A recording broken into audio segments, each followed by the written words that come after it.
of torque.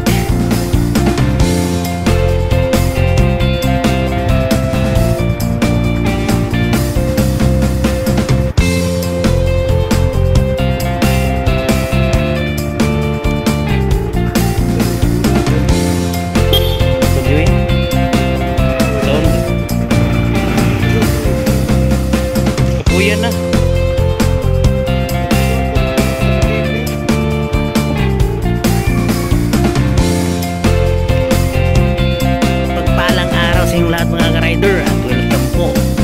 Bago naman nating video.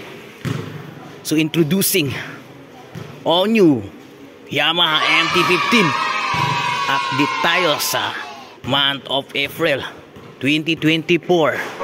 Update specs, function, price at benefits. Ito ang Yamaha MT-15, the master of torque, the dark side of Japan. Tara, bigyan natin silip ang kanyang specs, function at benefits. Tara, let's go! Magsisimula tayo ngayon sa kanyang engine type.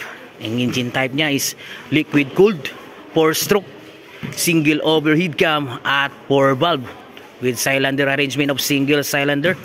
Displacement naman ito is 155cc at lubrication system is with sump.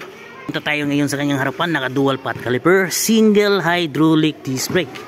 At size ng kanyang gulong sa harapan with the front suspension of telescopic fork. Napakaangas, color bronze. So ito ang kanyang liquid cooled. Nag-ibig sabihin nito, iwas overheat. Hindi ka na mangangamba pa para sa iyong mahaba-habang arangkada, kasi meron siyang nakasuporta ang liquid cooled na nagbibigay protection pagpalamig sa makina. Tayo ngayon sa kanyang headlight is LED light. Galit na galit, gusto ng manakit. At ito ang kanyang projector light. Napakasilaw nito, especially pag gabi. So ito ang kanyang front fender. Napakatigas nito, hindi ito basta-basta mabibiyak or mababasag kapag ikaw ay nabubunggo, kasi napakaceramik na pagkagawa nito. Ito naman ang kanyang Yamaha emblem logo na nagbibigay background sa iyong Yamaha MT-15, the master of torque, the dark side of Japan, at decals, reflectorized decals, stickers. So sa kanyang frame type is diamond. So punta tayo ngayon sa kanyang likuran. Sa kanyang rear brake, single hydraulic disc brake. At sa kanyang gulong, likuran is 140/70/17. So tubeless type. So rear suspension is swing arm. So ito kanyang pillion rides, whip, at meron na rin cover ang kanyang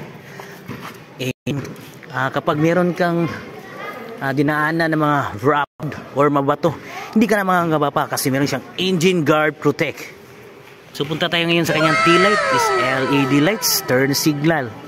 Left from right is bulb type. So meron din siyang reflector para sa kanyang plaka, para masinagan ng iyong plaka. Fuel tank capacity, full tank is 15 liters.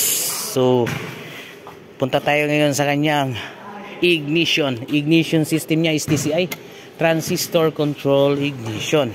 So dito ang kanyang menu sa kanyang enhanced digital panel board. So dito na makikita ang kanyang fuel gauge, ang trip 1, trip 2, odometer, kilometer. Meron din siyang seat sa orasan at gear indicator. So side makikita ang high beam, low beam, turn signal left from right, at saka horn.